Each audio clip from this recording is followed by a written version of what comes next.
And I can report that the talk 2 weeks ago was extremely interesting. And I noticed that we have some specialists also who have joined in Syriology and in Talmud who are joining us this evening. So I'm looking forward to having an interesting discussion and engaging with this material, which is quite difficult. The commentaries are difficult in any case, but when you're trying to combine commentaries between two different academic cultures, you add additional difficulties to to what's already a complicated subject. Very few people have the courage to do it, but Uri is one of them, and we're very glad to have him here giving the talk this evening. So Uri, the floor is yours. Okay, thank you very much. Thank you very much for the introduction.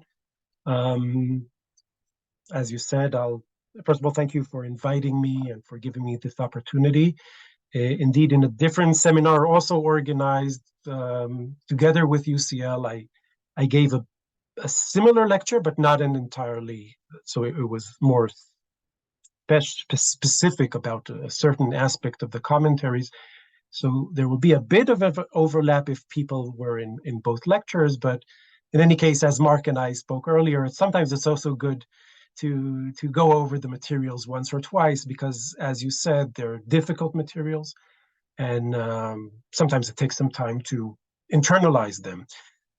Because it's difficult, and since this is a general public, and I'm not taking for granted that everyone over here knows either Akkadian or Talmud, I'll try to be as general as possible to give an introduction. I hope not to be too technical. It's difficult because it's a very technical theme, but I'm trying to do it as easy as possible. So this also means that sometimes I'm also simplifying. Okay, so if later on you have some criticism about that, you can raise it, but sometimes I know I'm simplifying a bit. This is more just in order for me to be able to deliver some of the aspects of this. So what I'm going to do now is I'm going to share my screen, and by that to begin my lecture. Does everyone see my screen? Can you see my screen? Yes, okay. Yes. Okay, so I'm going to begin. So I called this lecture Akkadian Midrash, Thoughts on the Connections Between Akkadian Commentaries and Jewish Midrash. So as Professor Geller introduced me, I'm actually going to speak about two corpora, even though most of my emphasis will be on the Akkadian text, which are usually less known. And I'll also begin my lecture by introducing them, because usually this is what people it's less available to people, especially over here. We're doing this lecture through the Institute of Jewish Studies. So I assume many of you know rabbinic literature more than you do Akkadian commentaries. So I want to begin with some general background on the Akkadian commentaries. And then I'll go more into also the comparative aspects. So first of all, just to put us in space and time, I'll be talking about texts from ancient Mesopotamia, which you can see on the map over here, Babylonia and Assyria, dating to the first millennium BCE. Okay, so around, it's not 1,000, but let's say from around 800 BCE would be the first commentaries until around 100 BCE. That's about the end of the commentaries as we know them from manuscripts. They're written in the Akkadian language, the Semitic language, a dead language, so no one speaks Akkadian today, and written in the cuneiform script. So you can see some examples over here of commentary tablets. So this is the material that we're working on. The corpus includes over 1,000 tablets, so it's not a small corpus, over 1,000 tablets, many of which are unpublished, which is another challenge for working with these materials. Some are very well preserved, some are just tiny pieces, which are very difficult to read. Just so if someone wants to get into this, the basic book about commentaries in modern scholarship is Eckhart Fromm's book from 2011, Babylonian and Assyrian Text Commentaries, which actually gives an introduction and a survey of the whole field of commentary, something which was very, very much needed because beforehand this was hardly touched. So you can see it's a new branch of study also within Assyriology itself. And today, also directed by Eckhart Fromm, who's in Yale University, there's the Cuneiform Commentaries Project. I wrote the website over here. If you're interested in it, you can go in, where a lot of the edition, first of all, there are some introductory articles over here, but basically all of the commentaries are going to get online editions. So, and sometimes these editions can also be updated. So this is, and it has all of the bibliography in it. So this is a very, very nice website dedicated to this corpus. And I really suggest after my talk, whoever wants, go into the website, look at and you can get an impression of what the commentaries actually look like. We know the commentaries from two main periods. So from northern Mesopotamia, we know the commentaries mainly from the Neo-Assyrian period, which is around the 7th century BCE, which is a very large percentage of the commentaries is known from there. And a bit later from southern Mesopotamia, from the late Babylonian period, that is the Achaemenid and the Seleucid periods, especially in southern Mesopotamia. This doesn't mean that the commentaries begin in Assyria in the 7th century BCE. A lot of the commentaries in the Neo-Assyrian period in the 7th century BCE, even though they were found in Ashur and especially in Nineveh, are actually Babylonian in origin, or at least have a Babylonian tradition to them. So this is a very strong Babylonian tradition. But like of all of cuneiform literature, it's always more complex than it seems in the beginning, and the history of transmission of commentaries is quite complex. And I won't go into this more in this lecture.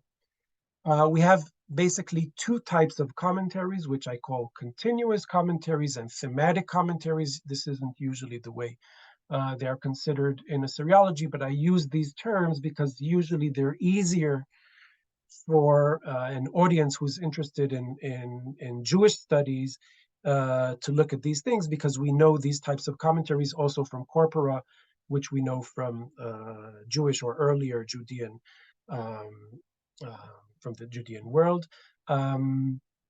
Continuous commentaries, what I mean by that is that they're texts which are extracted from the base text, from the text which is commented upon, according to their sequence. Not all words are commented upon, but when words are extracted or phrases are extracted, it's according to the sequence of the original text, of what we call the base text, the text which is the source for the commentary. And we have two different types for this commentary, for this continuous commentaries.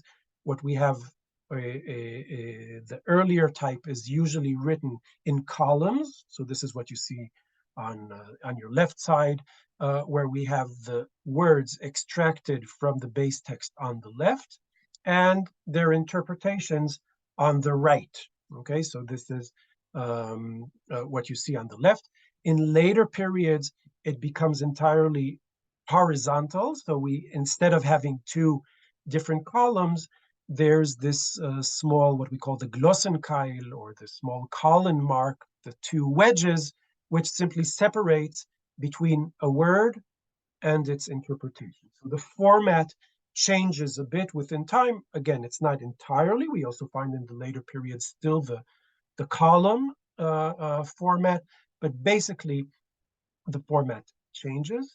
And we have thematic commentaries, what usually we call mukalimtu commentaries, according to their emic designation, which are usually texts which assemble various omens, usually, that deal with one phenomenon and put them together, and then add some interpretations to this, and then you can see here very clearly the different entries, the way they're organized with an indent where you see where an entry begins and ends. We'll mostly deal with the first type, with the continuous commentaries in this lecture.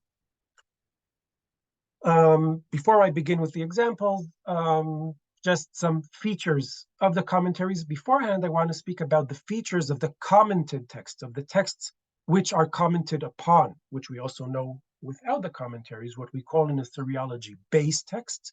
This is the term that Fram gave to these texts and which is now commonly used. And I gave some features. Already, some of you can think of similar features which we know of also in rabbinic literature, okay, of the texts which are commented upon, for instance, the Torah.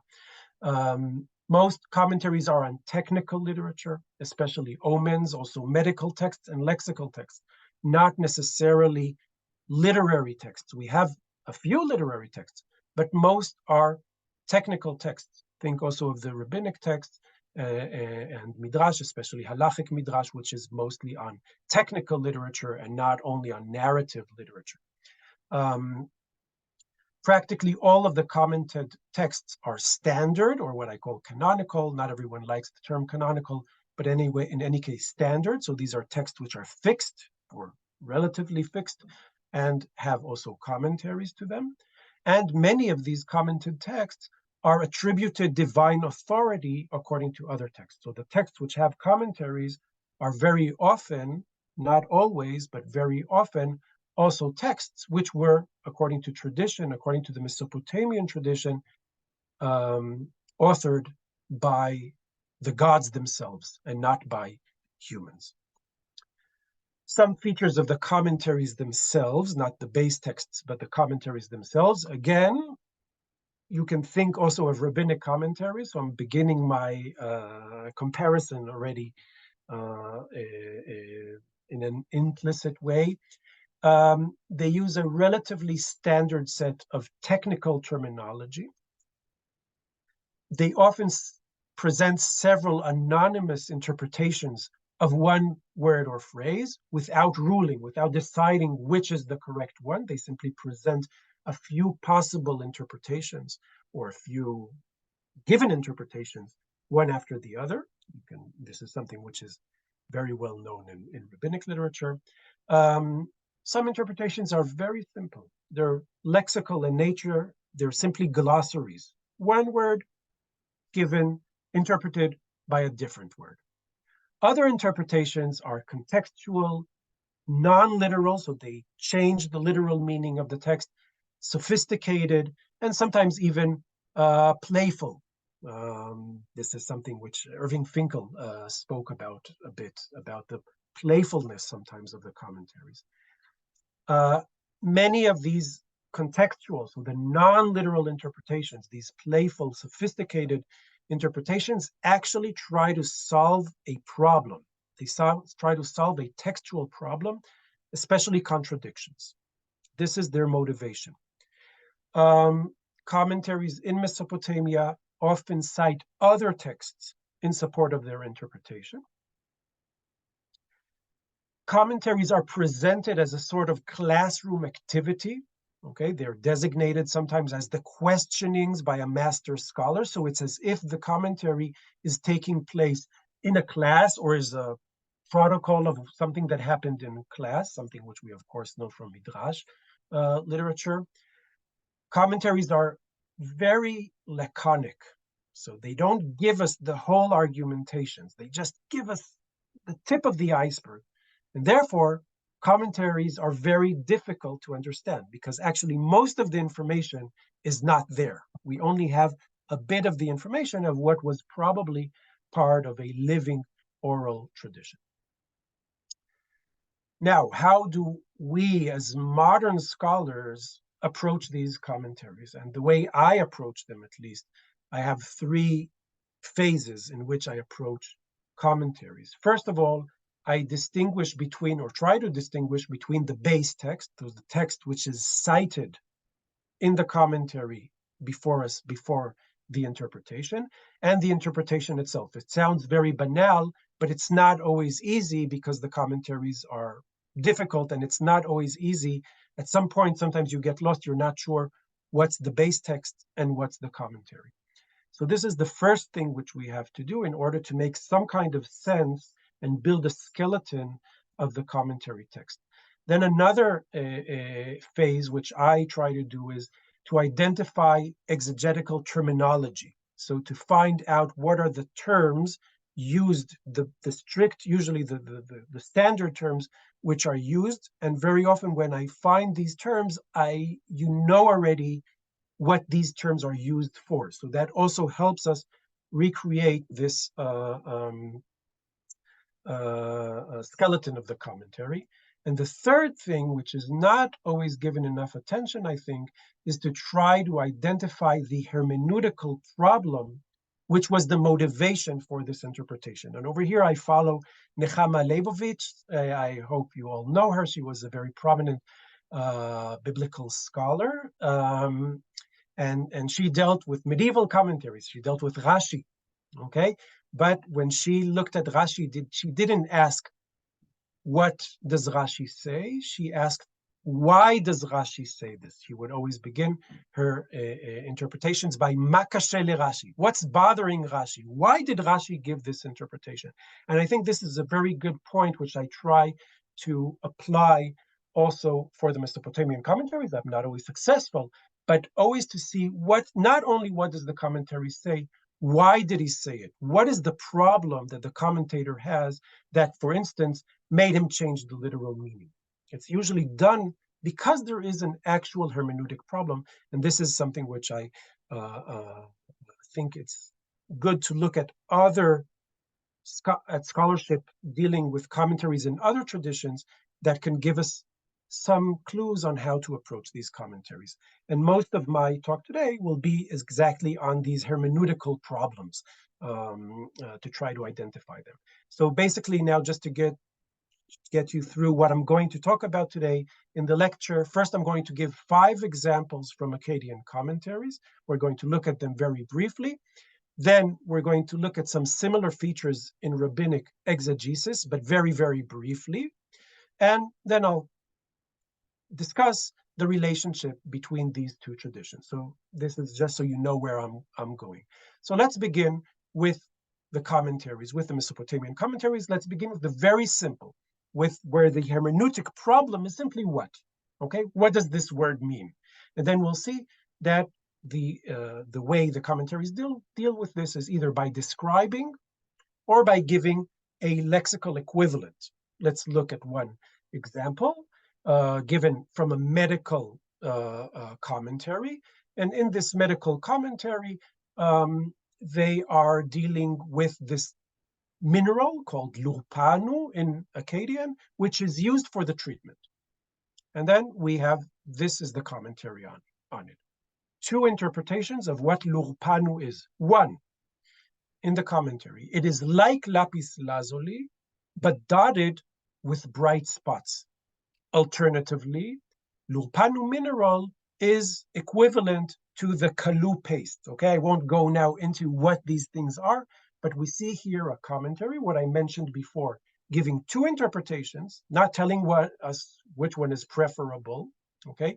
Perhaps 2 possibilities, perhaps 2 sources that the commentary is assembling together. The first one is descriptive. It is like lapis lazuli, but it has these dots on it. The second one is entirely lexical, okay? If we think of the motivation here, it's not difficult. The problem is, what is this lurpanu mineral?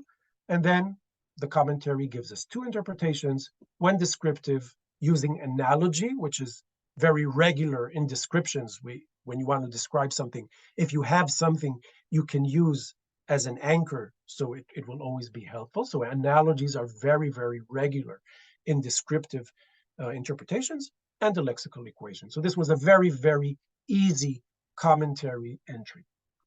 Now we go into some more sophisticated and more difficult ones. This isn't the most difficult one, but we'll see a few difficult commentaries. And here the questions will be not what, but how and why, and they usually refer to the context and not only to the word itself.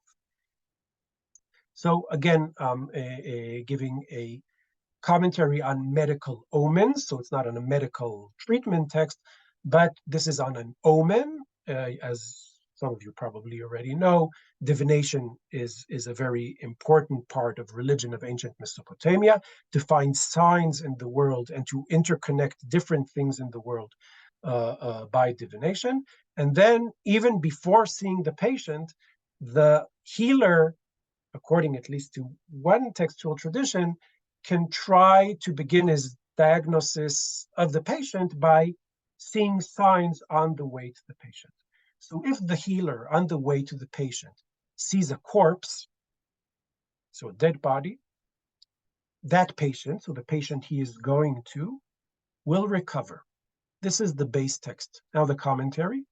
First of all, lexical. What's a corpse? A body. So they simply give us a different word for it. And now they explain, as in the case that he saw the patient's substitute.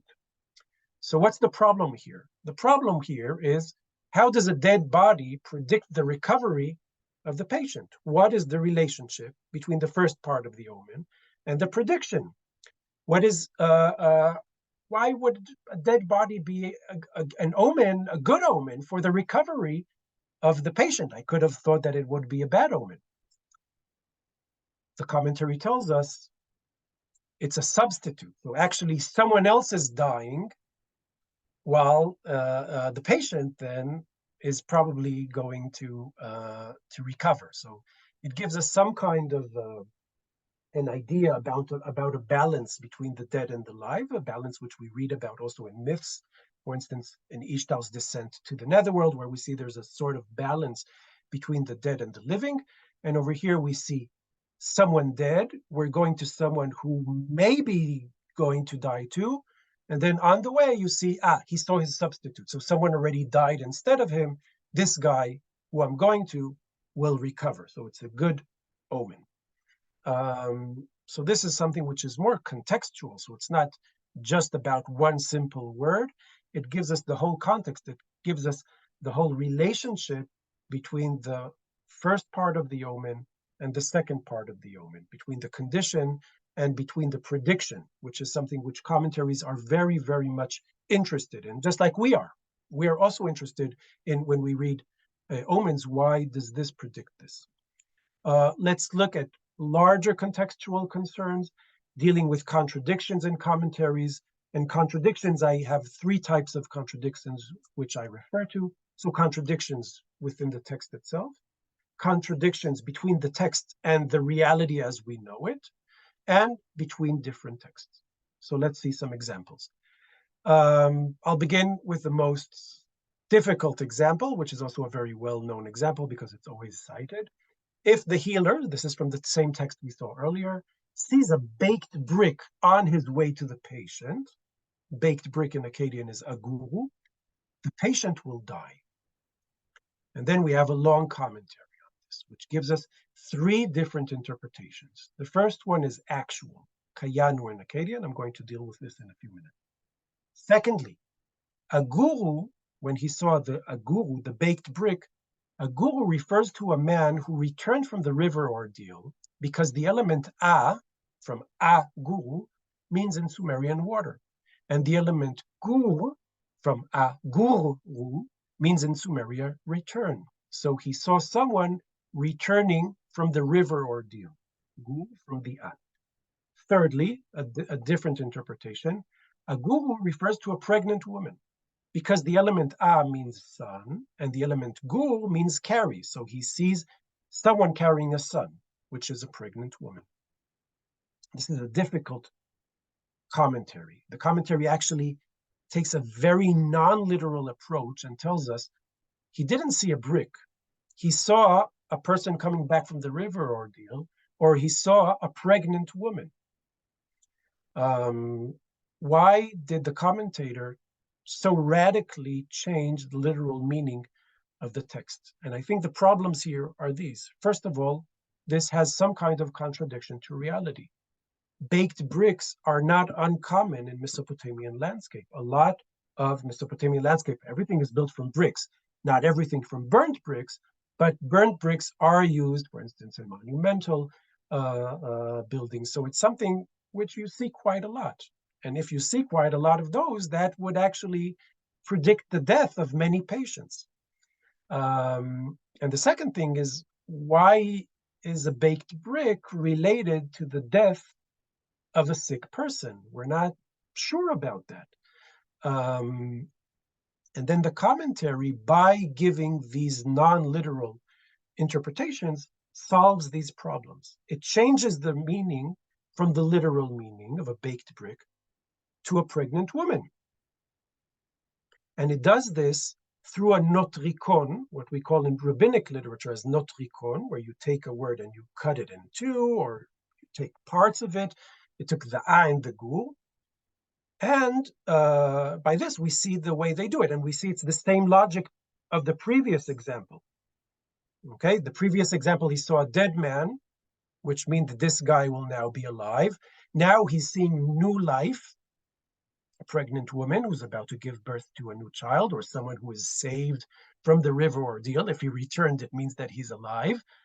And this means then that our patient will die. So this time it's the other way around, but it makes perfect sense.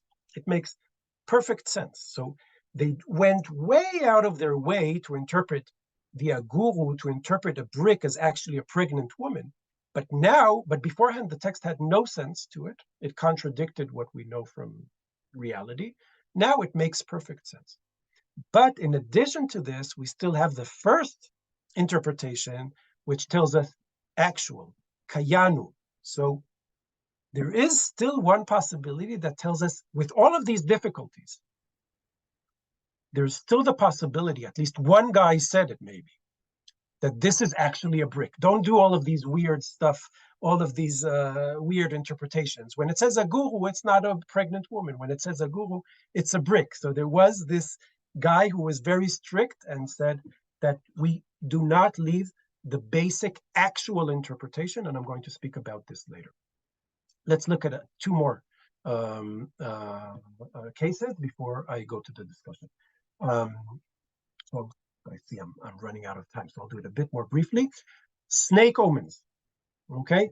If a snake circles the door or latch in a man's house and does not allow it to open, that house will expand.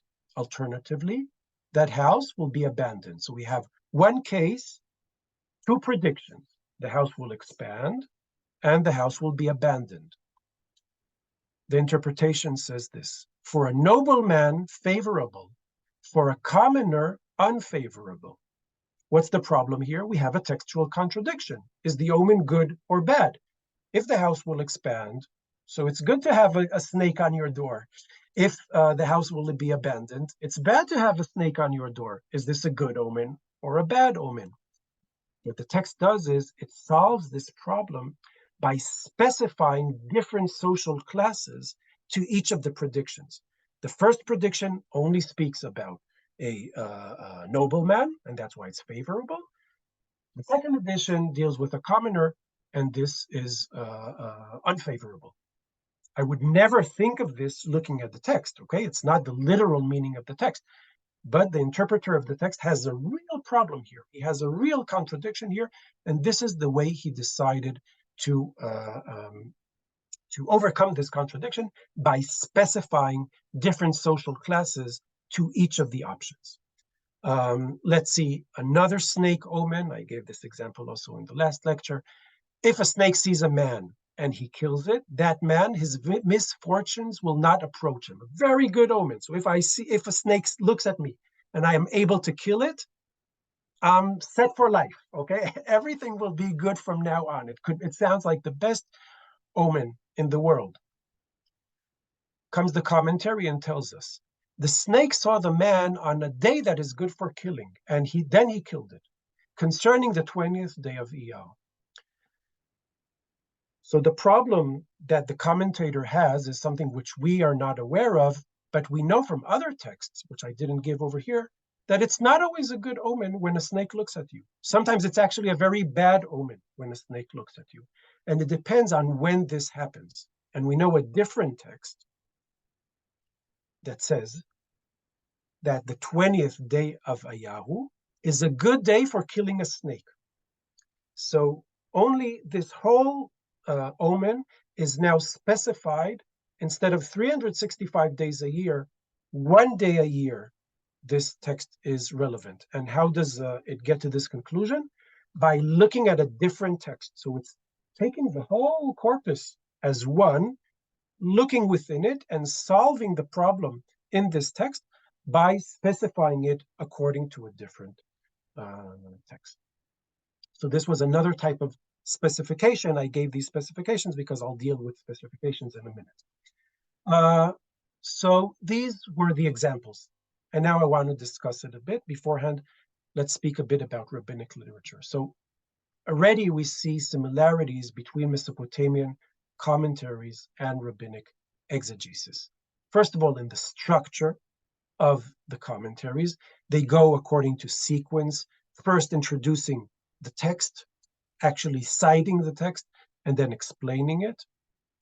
Well, we saw things which are similar in the hermeneutics, and I'll speak also about similarities in terminology. Let's look very briefly first at structure.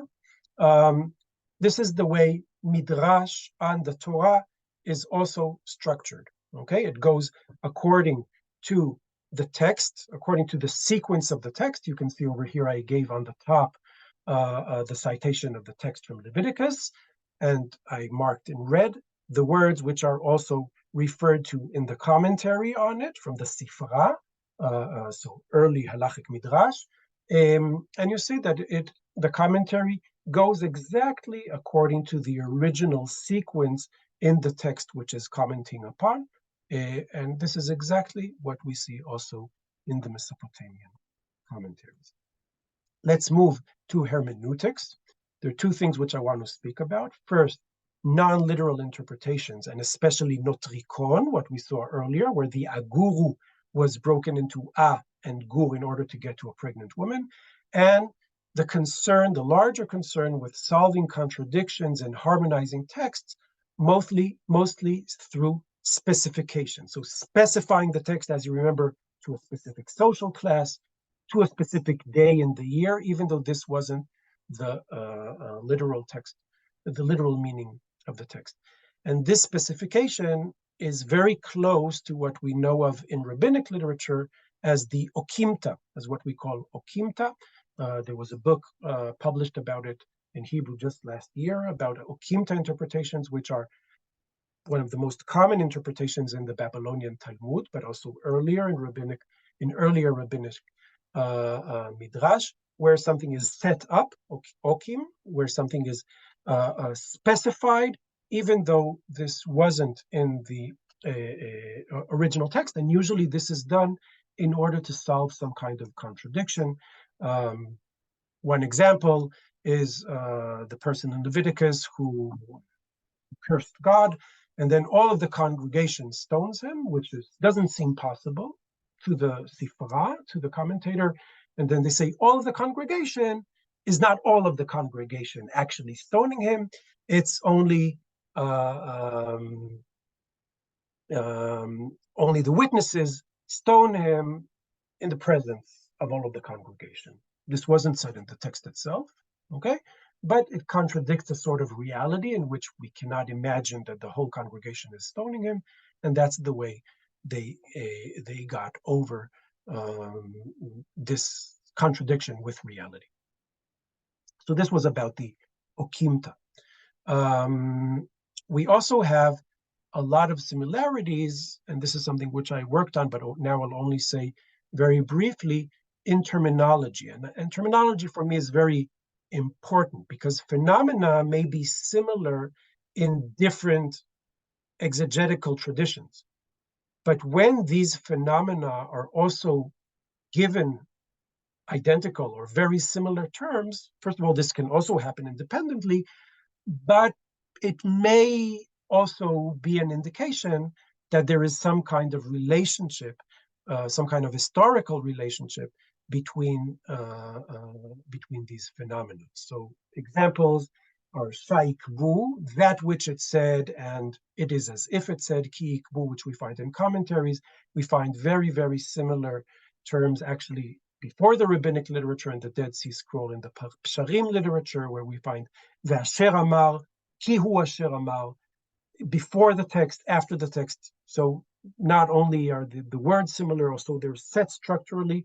Again, it could be just, maybe it's not related and it just happened, but it may also indicate some kind of relationship between them. Kayanu, which I spoke about beforehand, which was the literal interpretation, the brick is just a brick, is similar to what we find in early rabbinic literature with the terms mamash and vadai, actual and real, and I'll talk about this in a second. And I gave another example, for instance, lishanusha lashon, so the language of, okay, which we find in rabbinic literature, and we find also in Mesopotamian literature, and there are more, okay? There are also more. Some I'm sure I won't be able to convince you with. Others I think are better, and I think the accumulation of terminology which have parallels in Mesopotamia and in rabbinic literature is also a factor which we should take into consideration. Let's just see an example with Vadai. So we saw, I'm giving this example again, which we saw earlier about the doctor seeing the brick and then changing it into a pregnant woman, for instance. An example which I'm giving, but then also having also the commentary saying it's also the actual. One option is that we don't change it, and that it's the actual brick, and they use the word kayanu for it, which means actual. And the example I gave over here is from the book of Exodus, about the birth of the son of Moses called Gershom, and then Moses naming him Gershom, saying, I have been a stranger in a foreign land, which is related to the word Gershom, ger, okay, to be foreign. And then the Midrash, Mechilta over here, says foreign, Nochriya. Rabbi Yoshua says it was a foreign land to him, a foreign land to Moses. This is the regular meaning of the text. Actual, Vadai. Rabbi Elazar the Modaite says, in the land foreign to the Lord. So he takes Nochriya as Nechar, Ya being the God, and Nechar, foreign. And then he says, it's not, when he said Eretz Nochriya, it's a land which is foreign to God, not that Moses was foreign to the land, which would be the immediate meaning which we would think of. And I gave this example because it nicely shows an actual meaning, Vadai, which is a real semantic parallel to Kayanu, and it works the same way. So it's not changed according to number or gender. So if we have a noun, a feminine noun or a plural noun, we still have Kayanu in Akkadian and Vadai in Hebrew. So they're not changed according to it. They're stable, and they have a very clear semantic relationship between them. And we see that the non-literal interpretation was arrived at in both commentaries by a notrikon, by taking a word and cutting it up, a and gu, or nechar and ya, and then giving a semantic new meaning to each part of this word. In Hebrew, it's not always easy to do it. In Akkadian, it's usually very easy to do it because every sign, anyway, also has a semantic meaning in cuneiform. So this is something which is very natural in cuneiform, and you'll always be able to find something. You'll always be able to even force a word to fit what you would want it to fit. In Hebrew, it's not so easy, but we still find it. And maybe this also tells us something about a relationship between these two traditions. So now to the final discussion on this relationship. So Mesopotamian commentaries feel like rabbinic midrash. So this is the feeling that we get. And I think that everyone or many people who know rabbinic literature, when they read Akkadian Midrash, they feel comfortable with it. It seems familiar. It seems something which is not new to us. The question is this feeling really supported by evidence? And then the question is, where should we seek this evidence? Should we seek it over space, or should we seek it over time? Should we seek it in early rabbinic literature, which is closer to the time of Mesopotamia, but basically known from Palestine, which is the Midrash and the Mishnah? Or should we seek it in Mesopotamia itself, but usually from later rabbinic literature, which is the Babylonian Talmud? As you saw in the examples that I brought, my preference is to go earlier in time, understanding that also this early material must have had some kind of Mesopotamian background or influence in it, even though we know it especially from Palestine and we don't know it from Babylonia, and taking into consideration that when we look at the Babylonian Talmud, which is later in Babylonia, there is also much more of internal development from the Midrash into the Talmud, which does not necessarily which is not necessarily due to external influences. But I don't want to be too dogmatic about it. And there are many things which may be missing actually in the early Midrash, and which we can find in the Babylonian Talmud. And I think Mark has shown us a lot of evidence also to look at the Babylonian Talmud and not only at the Midrash. And then the question is, how do we explain these similarities? Is this an influence? Are these simply parallel phenomena that are developed entirely independently? And this is a possibility. When we approach these things, are these questions free of modern bias and judgment? So does it have to do, for instance, only since we know Rabbinic Midrash, so we're looking at it through the lens of Rabbinic Midrash, but maybe there are other factors which we should look at?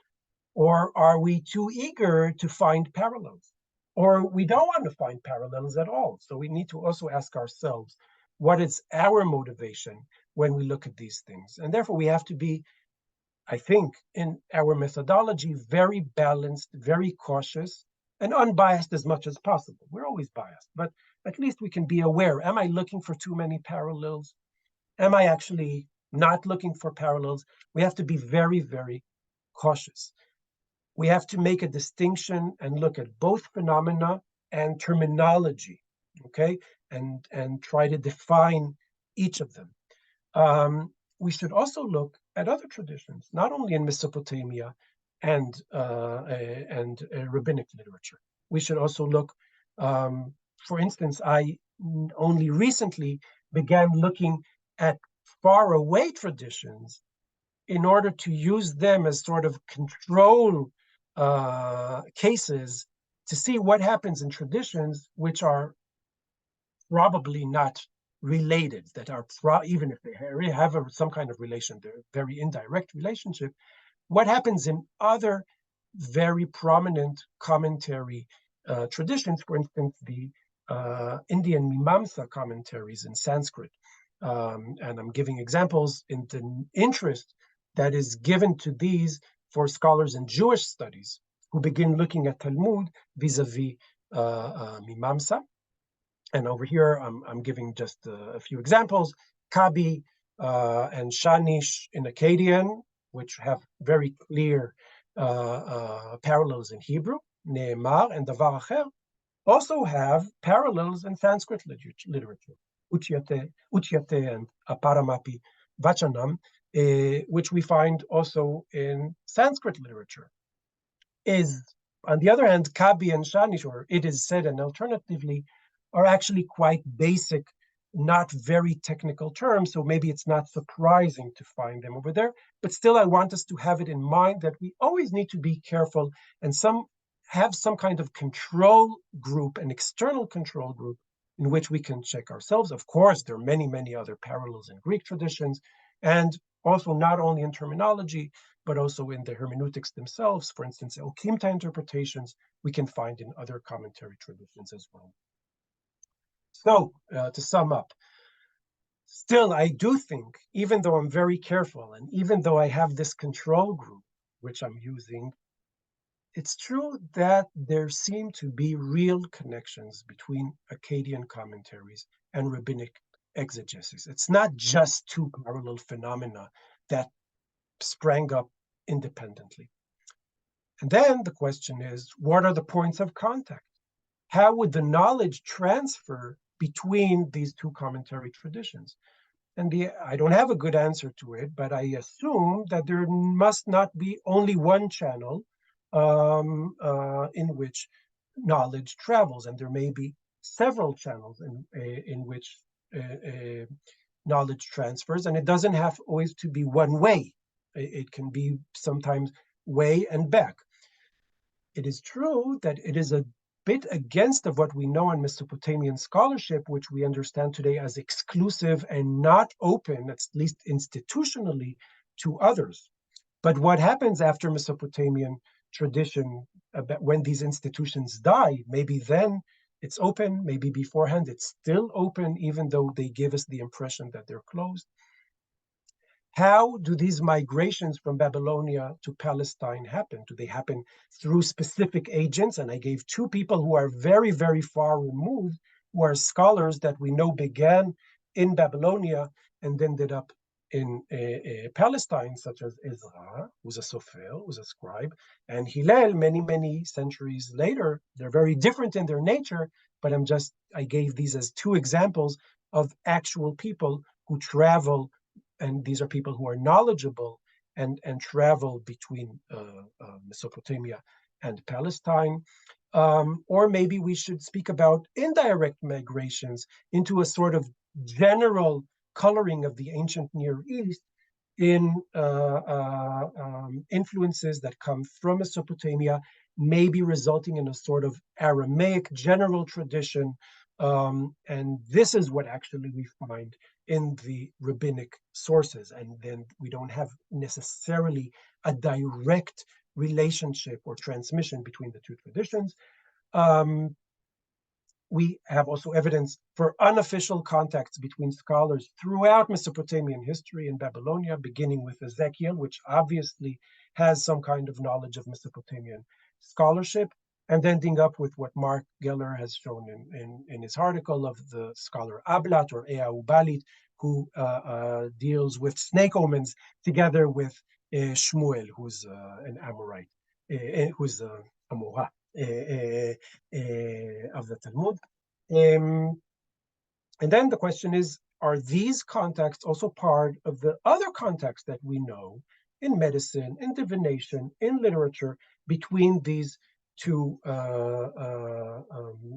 cultures? And then there's not something specific about commentaries, but simply the scholarly traditions travel along with the other knowledges which we know traveled, and we know by fact that they actually came in contact between the two cultures. So I'm leaving you with many, many question marks. I don't know how to answer these answers, but I'm simply leaving them here. And now it's time for questions if you want. So thank you very much. Thank you. Thank you very much, Uri. Now, since I'm a bit older than you, I can afford to be a little bit less cautious.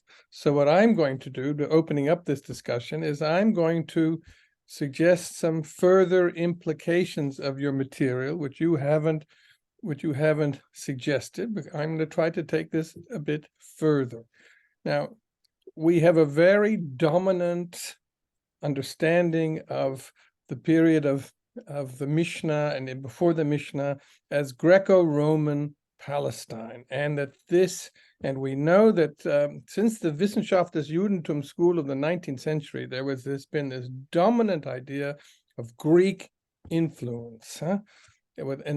First in the even under the Hashmonaim, and then later on in the Roman period, Roman occupation, there's the Pax Romana, and we know famous scholars like Saul Lieberman Talmudists writing Greek in Jewish Palestine and Hellenism in Jewish Palestine, and Christian scholars want to see Hellenism in Greek and Jewish Palestine because the New Testament, of course, is in Greek, and this is important for them. And there was always been this tendency to want to make the Talmud into a sort of Greek philosophy, comparable to Greek philosophy. There's this enormous tendency.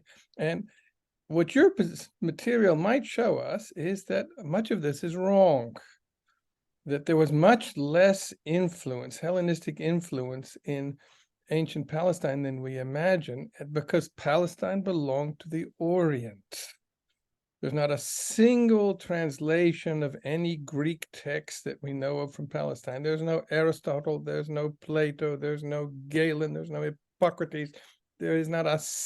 Whereas if you look around in Syria and other places, there are lots of translations from Greek into Syriac and Aramaic. We don't have a single one. There's not a single text. So Saul Lieberman went through cherry picking. He found little words and phrases that look like they came from Greek texts, but it's not a single entire Greek text. So my implications that I draw from your material is that both are correct, time and place, that it's the Mishnah and the Babylonian Talmud, both reflect the same thing, that the main cultural milieu was Orient, the Orient, and the main curriculum, the main episteme, if you like, the main schools of thought were really in Mesopotamia, and that's where the natural context is. So I see your material as showing us that the argument, this idea, this vision that we have, that everything was very Hellenized and everybody knew Greek, and this was such an important part of Greco-Roman Palestine, is overdone. It's exaggerated. Huh? Now, I see in your material really important evidence for a very different way of looking at this world at this time. Now, we have other people who want to ask, but you want to respond if you want, but then we have some other questions. No, I agree with you. So please feel free to ask questions in the chat, everyone. Yeah, so go to I agree with you, and you can, are you reading the questions to me, or do you No, want I'm me not. to? I can read them to you afterwards, but why don't you can respond if you want. Or you can go to the chat yourself and see. You know, I agree with you. As you see, I'm careful, so I don't want to make big claims, especially since I'm also not a classicist. So I don't have the counter knowledge to counter what I'm saying. You know this material better than me, so I can only speak about what I know. And yes, it's true. I'm also quite minimalist, so I don't easily give these larger claims, but I agree with you. I mean, I'm happy to hear what you say. I'm happy to hear what you say, but yeah, I can't defend. I can't say anything about the classical world because I don't have my own independent knowledge of it. Well, see, we may get some reactions from people who are listening, but if we look at the chat, we have a very specific question from Benny about Lord Panu, the mineral. And he thinks, you can see it in the chat. Did they know what Lord Panu is, huh? Okay, so this is a bit complicated, but I'll try to say this shortly. So a lot of times it doesn't really matter if they know what it is or not. What matters is what is their tradition. So if they have a lexical text that says that the lupanu is the kalu paste, they'll give it, even if they think maybe it's something else. The second thing is, the question is always, what are these two interpretations? What does this mean? Is it simply two possibilities? The more I look at these things, I don't think it's simply two theoretical possibilities. The way I look at when we have two or three interpretations, the way I look at it today is that we're dealing with sources. So there is one source that says it's this, and there's another source, oral, written, whatever, that tells us it's something else. Sometimes we have it explicit. Sometimes it says shani shinatupi shani. In a second tablet, we have this. So it means it's a source. It's not a possibility.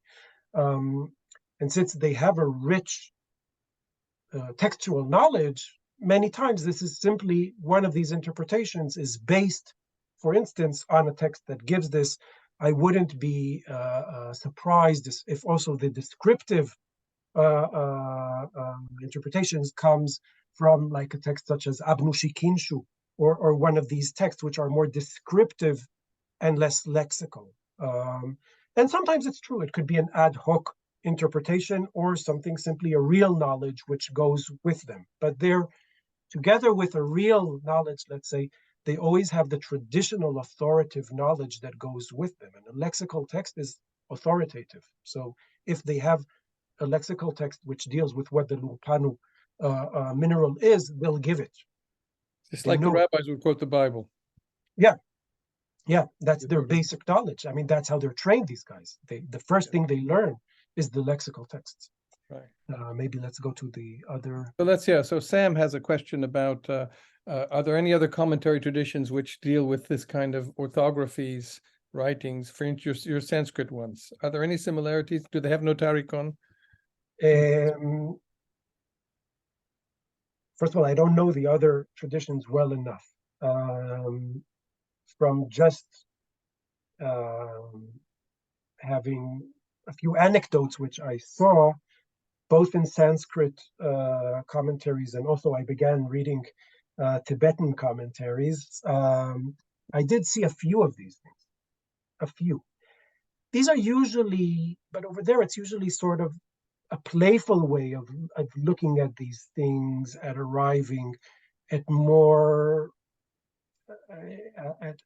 at getting more meanings. It's usually not as substantial as it is in Mesopotamia, where it's built into the system. I mean, maybe it would be nice to see what's going on in Chinese, where the sign itself has meaning to it. So in Mesopotamia, it's not such a far-fetched thing. It's actually the most basic part of the writing system is that every sign is not just a signal, it's actually has an inherent meaning and usually meanings in it. So that's why it's so prominent, I think, in Mesopotamia. Actually, in Midrash, it's not as prominent, and sometimes it's more like a playful thing, like what we would call a vote or something. It's something which you don't really take very seriously. In Mesopotamia, you do, because it's actually in your face. It's actually there. So we have another question from Luke, and it's a very interesting question. He wants to know if the people who write the commentaries are the same people who write the texts. Can we tell? Okay, that's a great question. And the answer, the easy answer to it would be yes. Okay, so many times when we look at colophons in which we have the names, it's very often going to be also someone which we know from a different text. And that's why I also don't think, and this relates to the last point I spoke about in my lecture, we usually think of commentaries as second order texts, right? Or second order thought, which is true. I'm not saying it's not true. But this second order is not detached from the first step. The tradition of reading the text themselves is also the tradition which we see in the commentaries. That's why the commentaries are sometimes called malsutu, simply reading. When you read a text, you don't just read it, you interpret it. How do you interpret it? You interpret it according to a tradition. Where does the tradition come in class, come into existence? In the same classroom in which you read the text, and the teacher or professor, the umanu, also gives you explanations of this text. So that's why I think, even though on the one hand, we can see the commentaries as a sort of second order, maybe something more sophisticated than the basic people who write and study the text, I also think that they're entangled together. And many often, the commentaries simply give us the study of the text, the way this text was studied, and therefore also by the same people, because we often too easily think of the scribes as technicians who just copy, and they do also a technical part. But they also know what they're writing, and they also understand and learn what they're writing, and also have a tradition of how to understand this. And this is the commentary tradition which we see. So I don't see any other questions in the chat, but I'd like to ask another one. So Haliv Nivais wrote an entire book on the subject of Peshat. Now, it seems to me that could be very relevant to what you're talking about, the plain meaning of the text, the brick, as opposed to the interpretive meaning of the text. Do you, I mean, this is such a basic concept in rabbinic hermeneutics. Do you find this? Have you thought about this? And What about this, especially regarding the term kayanu, because the kayanu, and we don't have it a lot, but we have maybe like, I don't know, 6, 7 attestations of kayanu. That's it. That's what we have. And I think it's a really fascinating term, because you don't need to tell me that something is kayanu. If I mean, I would think it's the actual brick. You don't need to tell me it's the actual brick. When do you tell me it's an actual brick? When you have a different interpretation, which is non-literal, and which solves a problem, and then you give me an alternative which tells me it's the simple meaning of the brick, but actually it's the more difficult interpretation. The brick is once you think of it, it's the more difficult interpretation because you didn't solve any problem. Okay, now comes the question of whether, and pshat is something which we find later on. In the early Midrash, we find vadai and mamash. Vadai means, when you see, vadai means trustworthy, true. Just like kayanu means true. And mamash means real, just like kayanu means real. So these references, then comes the question, so does the pshat and drash, do they live together or not? We usually think that they live together, that every word or whatever you want to interpret can have two meanings, can have the basic meaning and can have the more exegetical meaning. And I'm not sure it's so simple also in early rabbinic sources. In the early Midrash, I'm not sure if this is what we have. We find these vadai and mamash only in these places where you also have an interpretation which is non-literal, and then you give an alternative. Whether they live together or not, I am not sure. Possibly this is a later stage in which, since you anyway have a text which doesn't make the decision and you have both of them in front of you, this turns into a polysemic word which has two meanings, one literal but problematic, and the other non-literal, which solves the problem. But I'm not sure if this is the intention behind what's going on in the beginning. In the beginning, it could be just recording the different meanings, and then the guy who says it's just the brick doesn't believe it's anything other than the brick. And the guy who says that it's a pregnant woman may be saying it's nothing other than the pregnant woman. So I don't know if the two actually can live together, or maybe just once you documented them together, this is how they live together. Right. I think that's a very good answer. We just have one more question that's specifically related to Sanskrit. It's in the chat from Skylar Lewis, about the commentary tradition within Sanskrit, where you have to join words when writing. So different ways words can be divided when reading. Now, I don't understand this because I don't know Sanskrit, but perhaps you can I assume it has to do with the sandhi and the way you... yes. You kind of, I don't know I learned Sanskrit, but I don't know all of the Sanskrit tradition, so I'm not really the authority to talk about it. All I did is I read some Mimamsa. Mimamsa is the commentary tradition that deals with ritual and sacrifice. And over there, from what, again, the impression that I have, they don't deal with this kind of how to parse the words. They deal with the meaning, and a lot of what we would deal, what I would call okimta and stuff like that, is how to understand and how to, usually dealing with contradictions. I'm not saying maybe in other Sanskrit traditions, I think actually there are in other Sanskrit traditions, and it's true what you have over here is that it's easy to do it in Sanskrit too, because of the sandhi, because of putting words together. Maybe it's easier to reparse them as different words because they're put together, and then sometimes phonetically all kinds of things happen. It's possible that this also happens, but I'm really not the person to ask about this. So I'm not a Sanskritist. Very, I'm just very modest. Looking at this a bit. So I'm just very modest, Uri. We have one last question from an anthropologist. And it's a good question because this is from Miriam Bloom. She says, why a brick?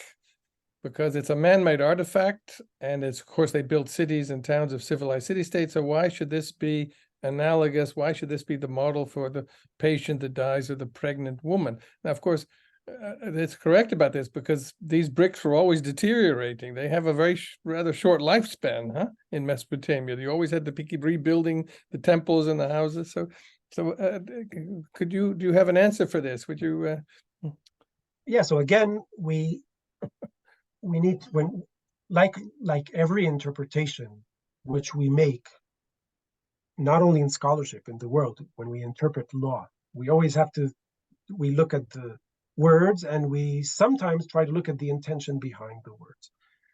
So if I look at the intention behind the words, maybe this is exactly what Mark said. So the brick has such a strong cultural importance in Mesopotamia that maybe somehow it was related. It's something that, as Mark said, is deteriorating, and then it had some kind of symbolic meaning in the original omen that predicted the death. And over here, Sam is giving us a very good explanation. We have the brick of birth. We have the bricks which are used in the childbirth. Thank you very much, Sam, for this. So again, we have the birth coming because the brick is related to birth, and then maybe that means that someone else will die. And maybe this is the real reason, the original reason, the intention behind this thing. But even if it was real, we need to remember that it's not documented. So maybe this is what the author had in mind for 5 minutes, and then it was lost. So it's only our speculation. On the other hand, I do have an interpretation. So the weird interpretation of this being a pregnant woman is actually what I have beforehand, and actually could have been maybe a widespread tradition. Maybe I'm exaggerating over here, but at least a scholarly tradition of how this was understood in a non-literal way. And we get a glimpse of this. So why is the first one real and this isn't real? Actually, it's the other way around. This is a much more real, because we see it from the way it's in the transmission history, the way it was received, the way it was accepted by the scholars. I have no idea, beside my speculations, or which are very good speculations like Sam gave us now, about the original meaning of the text. And maybe if Sam is right over here, maybe understanding it as a pregnant woman is not so far-fetched.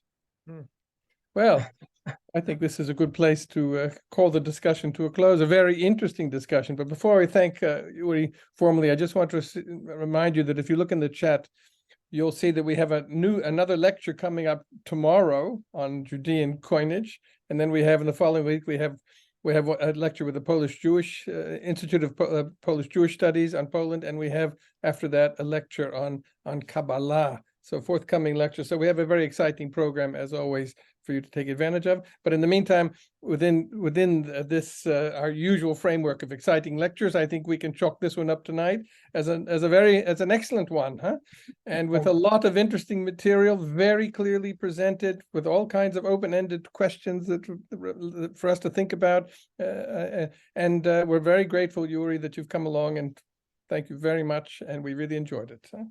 Thank you very much also for your questions. Give you a virtual round of applause. Thank you, and we hope to have you come back again. Thank you very much. In person. Okay, thank you very much. Thank you for having me.